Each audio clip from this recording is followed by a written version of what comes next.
Hello, Scrufftards. Welcome back to the War Zone. I'm Scruffy, and this is Scruffy Tales.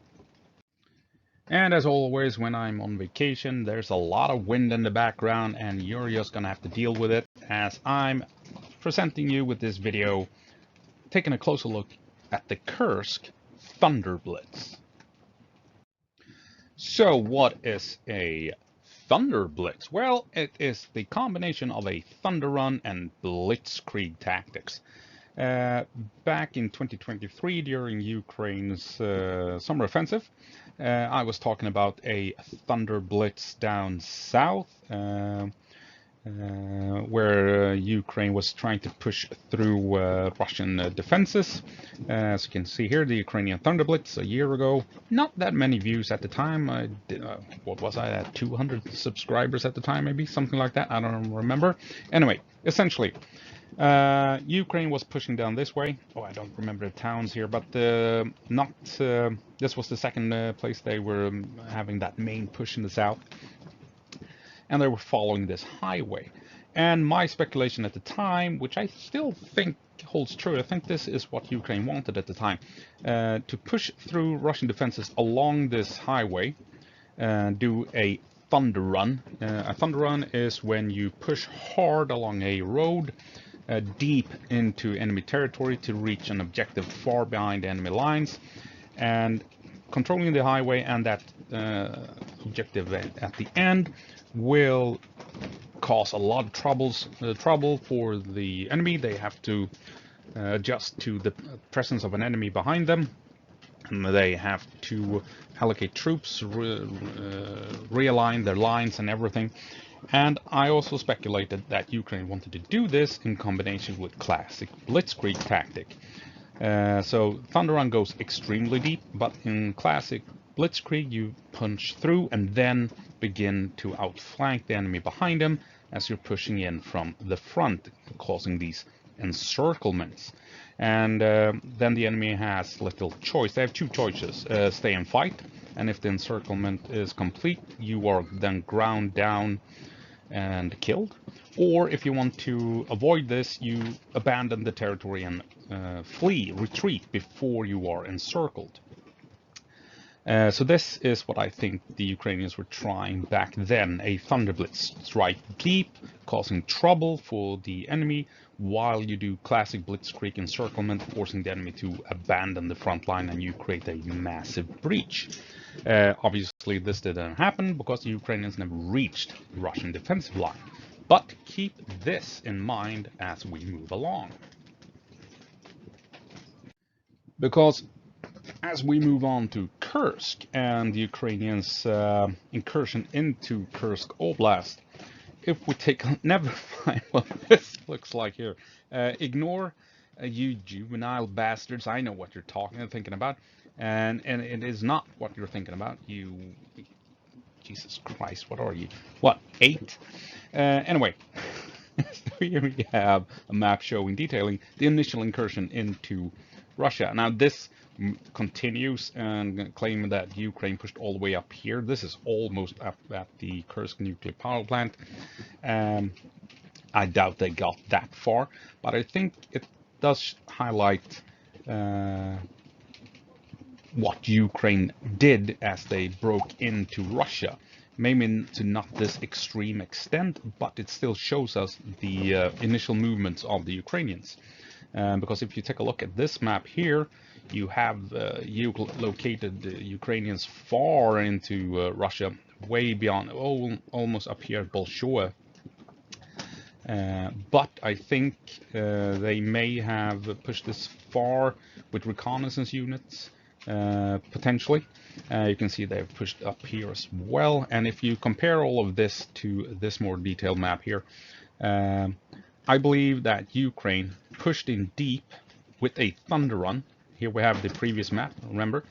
Thunder Run deep into Russian territory, and then you have these other pushes along the front line that you can then, with the Thunder Run, create encirclements as you link up with the other forces that are pushing in from the front, and then you have troops that have gone deep that can then fan out and begin trapping enemy forces in pockets.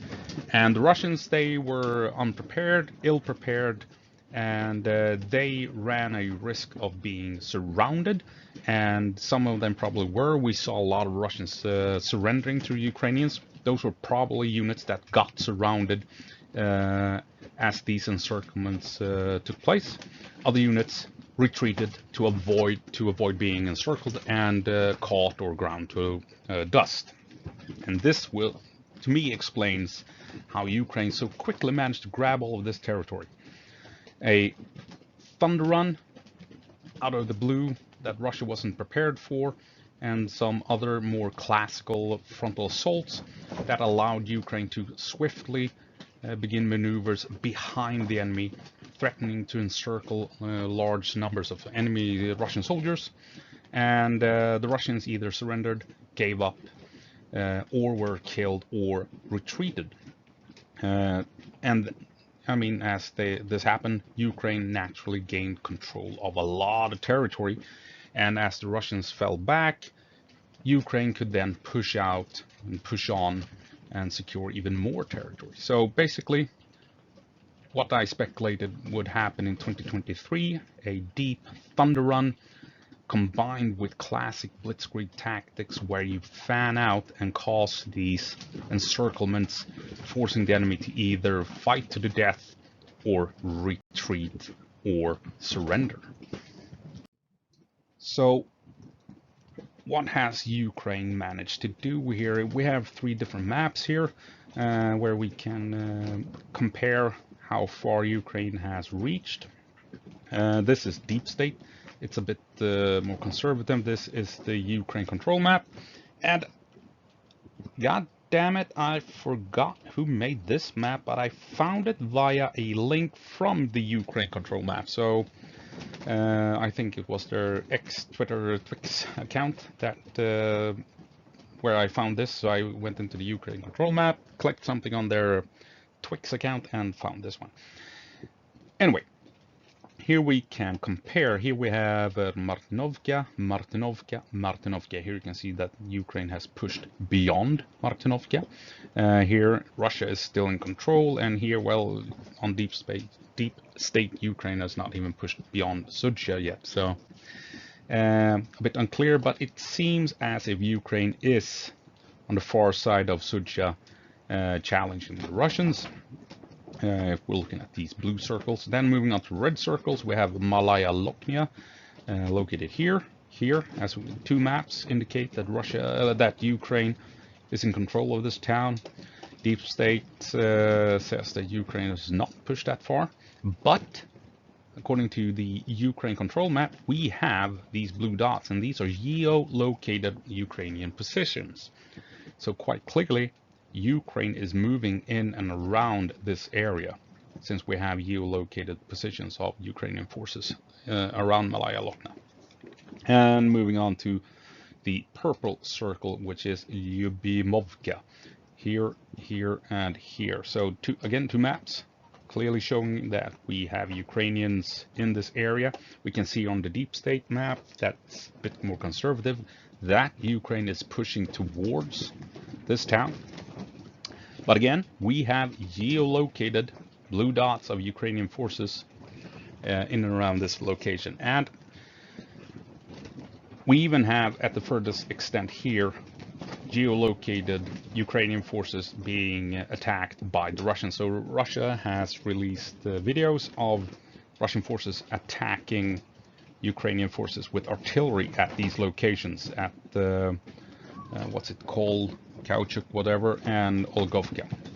So Ukraine has pushed out this far. If they're in control, who knows, but they are operating in these areas. So quite clearly, I think Ukraine is a bit conservative. They're still waiting for confirmation. They are a couple of days behind on the reporting for operational security, more likely. But this is a war that is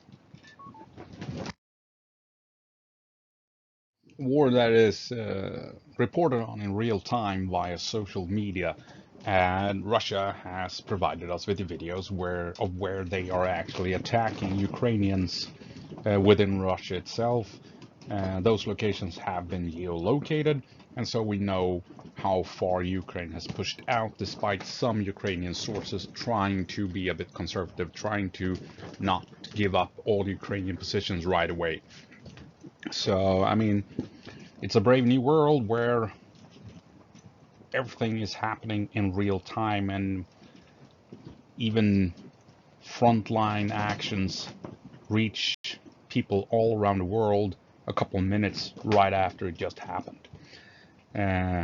So yeah, but here we have it. Ukraine has pushed far into Russia, and Russia has struggled to move in the troops needed to halt this advance. And people might be wondering if Ukraine is trying to reach the Kursk nuclear power plant. It's this large facility up here at Rasolovo. And in the days they've spent invading Russia, they've reached about 23-ish kilometers at their furthest extent into Russia, from the border down here all the way up here to where we have geolocated Ukrainians. And from this location further north to the European highway E38, there's another 20-ish kilometers or thereabouts. And from here, the town of Logov, eastward to the nuclear power plant, there's roughly 25-ish kilometers. I think this is a bit too much for the Ukrainians to secure all of this area here while Russia is sending in reinforcements. I don't think Ukraine will try this push. They will be forced to allocate more troops to combat incoming Russian forces. And so I doubt Ukraine will be able to pull this off, to be perfectly honest. But this push north certainly puts the nuclear power plant at risk, forcing Russia to send in quite a lot of troops to prevent this from happening, to prevent this possibility from happening. But I doubt Ukraine will reach the power plant in the end. So what has Ukraine put into this operation? Well, as you can see, you have a lot of Ukrainian forces here. You have 4 mechanized brigades. You have 2 assault brigades. You have some territorial. These are reconnaissance brigades. These 2 here, you have some territorial forces, but they may be just here as part of the border defense. Back here, you have an artillery brigade, and as you can see, you have these 3 drone units as well. One of which is the Korn group, if anyone's a 40K fan. You also have the Nightingale group, and I forgot what the last one was. And these 3 drone units have carried a lot of the weight during the initial phases of the invasion, because Ukraine relied heavily on drones to jam and disrupt Russian communications. They moved in with electronic warfare drones and basically jammed out all Russian communications along this here front line, making it difficult for the Russians to get a grasp of things, to coordinate a proper defense, as the Ukrainians pushed in hard with all these mechanized forces and these assault units. And when the Ukrainians ran into resistance, again, the drone units came to the front with some skilled expert drone pilots guiding hunter-killer drones into Russian trenches, into Russian foxholes, into Russian bunkers, hunting down Russian positions and individual soldiers, preparing for the assault as Ukrainian troops moved in. So basically, the drones have replaced the close air support of previous armies, where you would rely on close air support strike fighters to soften up a front line just as mechanized units moved in to break through, which has been the standard way of mechanized assaults on this of this magnitude for past 50-70 years. That has now been replaced by these drones operated by individual soldiers that are hunting down individual enemies as well as individual bunkers and vehicles. So what happens now? As we can see, Russia has responded to the Ukrainian incursion. They have sent motor rifle brigades, even a naval unit, marine infantry basically, as well as army units. These are motor rifle brigades, motorized infantry, transported by trucks and APCs, wheeled, where the tracked heavily armored vehicles are more of a support unit within these formations, as opposed to these mechanized units that Ukraine has deployed, which relies on tracked heavy armor to carry the infantry into the fight. These units rely on trucks and APCs to do it, and trucks and APCs are not meant for frontline fight. You usually deploy 300 to 400 meters from the fighting, and then the troops walk into combat. The Ukrainians have deployed mechanized units where they will ride in their armored transports to within 50 meters of the enemy and then dismount anywhere between 0 to 50 meters from the enemy location. Much more aggressive units than what Russians have currently available in the area. But the Russians have deployed these units. They have a lot of infantry here right now, and this will put pressure on the Ukrainians. Now, Ukraine has pushed north, as you can see, but as pressure mounts over here, they can't be as aggressive up here. They will need to move more troops down here to hold what they have gained.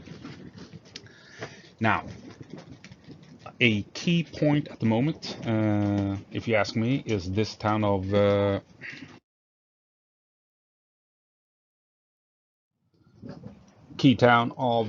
sorry about that, Martinovka. This is where Russia appears to have managed to hold the line.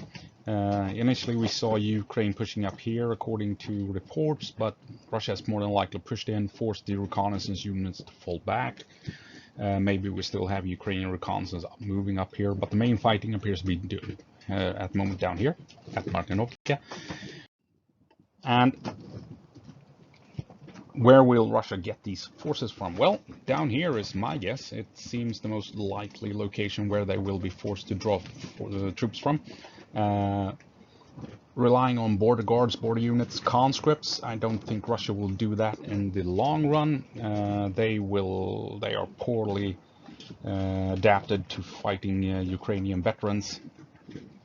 They don't have the experience, they don't have the training, they don't have the equipment needed to hold the line against this force.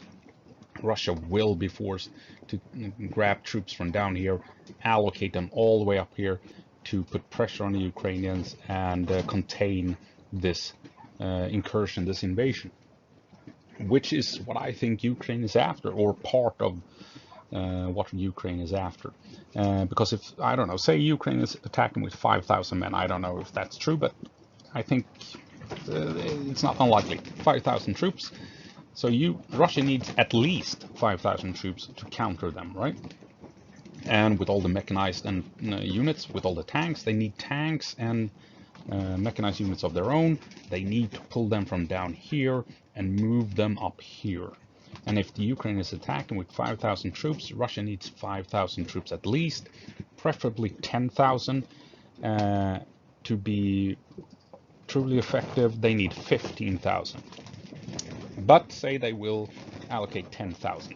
Moving 10,000 troops from down here will break this front line. Russia attacked, as you remember, with 30,000. That was not enough. They had to move all the 20,000 they had up in KURSK down here to support this attack. And this attack has utterly failed. They are taking massive casualties, and moving 10,000 troops from here to up here will allow Ukraine to push in and reclaim lost territory in along the Kharkiv front. So Russia really has to make a choice. Do they want to hold what they've gained down here, or do they want to reclaim all this territory? And if they want to reclaim this territory, they have to give up on the Kharkiv front. So I think that is what Ukraine is after, making this push, forcing Russia to make a choice, hold here or lose up here. And they have to move troops, I think, to defend their own territory, and that will give Ukraine the chance to liberate Vovchansk, push the Russians back to the border, and force Russia to fight where Russia does not want to fight. Russia invaded Kharkiv because they wanted Ukraine to fight at a location where Ukraine really didn't want to waste troops. Ukraine has now done the UNO reverse or UNO reverse, and is now forcing Russia to do the same. By invading up here, they are forcing Russia to fight where Russia definitely do not want to fight. So Russia will be forced to move troops up here, and eventually Ukraine will push Russia out of the Kharkiv Oblast and secure the border once more. So what can Ukraine gain from all of this? Well, like I said, force Russia to relocate troops from Kharkiv to Kursk, which I think is a big reason why Ukraine is doing this. Russia doesn't have the manpower currently to fight along both these front lines, so they will have to they will be forced to choose to liberate Kursk, and that will enable Ukraine to secure Kharkiv. Ukraine has also secured Sudzha, the city, the town, a couple of kilometers into Russia. And by doing so, they cut Russian gas to Europe. They've taken a gas terminal that was right on the border, just stepped in 1 kilometer, and then they had it. That was the first location they secured, this gas terminal. And by securing that one, they now control half of Russian gas going further into Europe. They also cut a vital railway that goes south to Belgorod through Sudzha. They also are now in control of a lot of important power lines that run through Kursk towards Belgorod. And of course, they also cut a couple of highways leading through Kursk towards Belgorod. So Sudzha is an important location that makes it difficult for Russia to move troops around along this front line, or along the border rather. And also, can Ukraine grab the Kursk nuclear power plant? Like I said, I'm not certain that will happen, but the possibility obviously forces Russia to adapt to that situation. Also, if Ukraine holds Russian territory, should Trump become president this winter, and Trump then pushes for peace talks, holding a lot of Russian territory puts Ukraine in a powerful position when negotiations begin, because all of a sudden Ukraine can trade Russian soil for Ukrainian soil, and Russian soil is far more important to Putin than Ukrainian soil. So if Russia wants Kursk territory back in eventual peace negotiations, well, then Ukraine can say, we can pull back from Kursk if you leave Ukraine.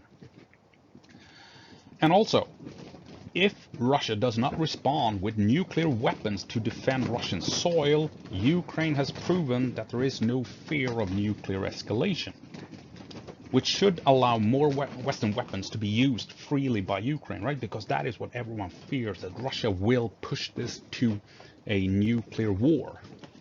But if Russia refuses to use nukes to defend its own soil, then what are we afraid of, right? So Ukraine is basically calling Putin's bluff by going into Russia in this manner.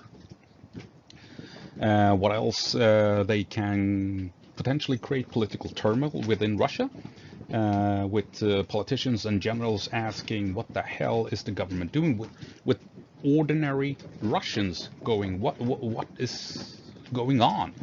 I thought we were this massive superpower, and now we're being invaded by a much smaller nation that we are supposedly defeating in this 3-day operation, right? It could encourage Russians to open revolt, possibly in the Kursk Oblast, in the Belgorod Oblast, where we have seen Russians being willing to take up arms against the government. It could force Russia to deploy conscripts. Goddamn headset. Anyway, it could force Russia to deploy conscripts to hold the line in Kursk.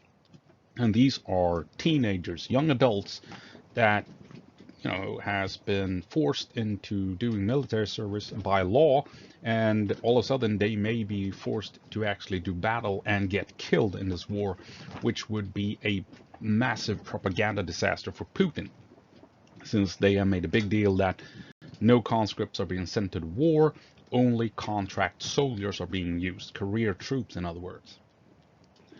And if they are forced to use conscripted units to hold the line, I mean, it's going to be a tough sell for Putin's propaganda machine to make that seem as a good thing for the Russian population. And also, I mean, this clearly shows to the Russian people that Ukraine is much stronger than what Putin's lies would have them believe. Ukraine is not a pushover. They have held the line for 2.5 years. They've forced Russia back from the initial gains Russia made in the first week. And now Ukraine is actually going on the offensive, invading Russia itself. So where did these Ukrainian troops come from? Well, according to rumors, Russia spotted the buildup early on along the border, but for some reason did nothing about it. They saw that this force was gathering, but they took no precautions, because they probably figured Ukraine will never invade us, right? Ukraine will move troops to other places where they're more needed. They will never cross the border into Russia. They fucked up. Anyway, but where did they come from? Well, my guess is that some of these troops, at least, were put in place early on to defend the border when there was a threat of Russia attacking towards Sumy. Remember when they gathered 50,000 troops in Belgorod and Kursk Oblast? 30,000 headed for Kharkiv, and then they had 20,000 that were ready to march on Sumy. Then Kharkiv failed, and they allocated all troops to that front line. Well, my guess is that, you know, Ukraine, they gathered troops at Kharkiv to hold that front, and they gathered troops at Sumy to hold that front. But then nothing happened, right? So when Russia allocated all troops to the Kharkiv front, Ukraine realized they had a large force sitting on the border facing little resistance within Russia itself. So I'm guessing that they more than likely reinforced that unit, or that force rather, and then pushed in and exploited the situation. And we're now seeing Ukrainian troops pouring into Russia itself. So I figured I would make some predictions. And before we reach my predictions for Kursk, we will take a look at some of my other predictions that, I have a decent track record. But no, I did not predict Ukraine attacking Kursk, but we'll get to Kursk in the end. So on the 30th of May 2023, I made some predictions about the summer offensive of 2023. And as you can see, I made a post on in a Discord group that back in February I speculated that that Ukraine would make a push for Tokmak, but then I saw all the Russian defenses around Tokmak, so I figured, nah, they're not heading for Tokmak. That doesn't seem likely. I think they might be going for Polowy or somewhere between Polowy and Tokmak. So on the 30th of May, I predicted that Ukraine would try and push through Russian defenses between Polowy and Tokmak, which of course is what they had. What happened? They went for Verbove, which is right between Polowy and Tokmak. And I also figured that they may make a move against Mariupol, but, and that was the Thunder-Blitz I was talking about in the beginning, but initially I thought that they would not make that push because there was so many Russian forces in the area, and Russia had could so easily send in reinforcements to that fight. So I figured that Ukraine would not head for Mariupol because of that reason. And lo and behold, they went and attacked Mariupol, like I said, and it failed because Russia had a lot of reinforcements in that area. And on the 31st of December 2023, I predicted how Russia would cut into Avdiivka and split Avdiivka from the big factory. And as you can see, on the 13th of February 2024, a couple of months later, Russia cut into Avdiivka exactly how I had predicted. And I based my predictions on the terrain and where it was the easiest to attack from a Russian point of view. So I predicted that the main attack would go in an area where they only needed a 3-to-1 advantage, and avoiding the 10-to-1 advantage area, and potentially even pushing in where there was a 5-to-1 advantage required to make a push. But as you can see, I quite clearly predicted correctly how Russia would push in, which areas they would push through, and that they were going straight for that vital supply line to cut off the factory from the city of Avdiivka. And on the 31st of January 2024, I predicted that Russia would build up troops in Belgorod and KURSK oblasts and try and make an attack from the north, attacking weaker and inexperienced border units. As it says, with time Russia will have the troops needed to open a new northern front line. And of course, as we all know, that eventually happened. And on the 7th of February 2024, I was talking about the front line, and I made a prediction that Russia would be pushing out from Avdiivka towards Pishan, the southern Pishan. As you can see, there's two, but I predicted they would go from Avdiivka towards Pishan, towards the Oskil River, because there's a valley going there. And I figured that Russia didn't want to attack over the wide open farmlands. They wanted to move in a valley where there was more cover, where you had roads and stuff like that, and some smaller towns and farms that you could use for cover. And as you can see on the deep state map here, Russia has pushed out from Avdiivka, moving towards Pishan, still heading towards the Oskil River.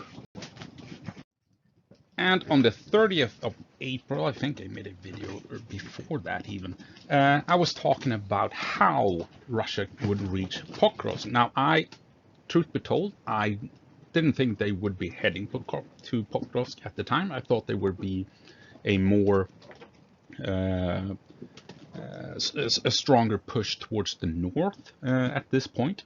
But if, at the time, I said that if they are heading for Pokrovsk, then they will be moving along the railroad, because moving along the railroad would deny Ukraine the use of the town of Toretsk and Zelane, where you have train stations where you can move in troops and then transport them to the front line. So Russia wants to move along the railway to cut off these logistical supply points for the Ukrainians.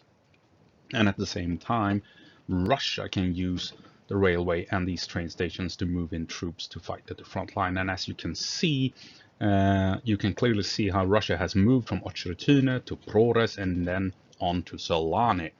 And they will probably follow this railroad towards Pokrovsk in the end. And on the 3rd of May 2024, I predicted that Russia wanted to make an encirclement around Toretsk, which seems to be somewhat happening. Was I right? Was I don't know. You be the judge of that. Let me know in the comments if you've made it this far through the video. I thought Russia would move along that main highway that follows a ridge that separates a couple of rivers and lakes, and I thought they wanted to push up that way because it's a bit easier terrain to maneuver through instead of going through the heavily urban areas of Avdiivka, New York, and Nepelivka and stuff like that. So I thought I wanted to move that way in order to surround or threaten the encirclement of Toretsk. In reality, they have pushed up through Avdiivka and New York. Why? I don't know. I guess since Russia is at the moment a heavily infantry-based army, they don't have all that many armored transports left. They still have thousands of them, but not at the same numbers as during the first years of the war. And if you're an infantry unit, an infantry army, moving through open terrain is a death trap. Moving through an urban setting allows you more cover as you're advancing, right? And with all the drones in this war, it kind of makes sense that you want to advance where you have as much cover as possible, which means moving through urban areas, even if an urban area is much more easily defended by the enemy. So yes, the enemy has a much more defendable position, but at the same time you have more cover from drones and stuff like that, as if compared to moving through the open fields on the high ground to the west with trucks and what have you, right? So I think it actually makes some sense that Russia is pushing through the urban areas instead of moving through the more open areas to try and make a long flanking move. And of course, Operation Käftsmäll that I have predicted since the 21st of February 2024 has not yet really happened, since Operation Käftsmäll is my name for the possible amphibious assault down in Kherson, since Ukraine has received some 200 fast transport boats and heavy assault craft from its allies, and the only place they can utilize these vessels is down around Kherson. So since February, I've been talking about Operation Käftsmäll and how Ukraine may use these vessels. And early on, I suggested that they would be used against the Kinburn Spit, this small peninsula sticking out from the mainland. Because if Ukraine wants to push in across the Dnieper River, they need the Kinburn Spit secured to move in heavy transports so they can get all the supplies and all the vehicles they need to continue the land operations south of the river. And also if they want to secure trade lanes to all the heavy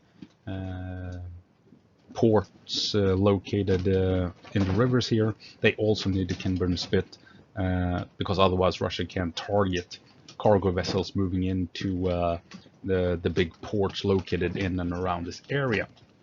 So whatever Ukraine does in Kherson, assaulting across the river or just expanding their trade to other ports, they still need the Kinburn Spit.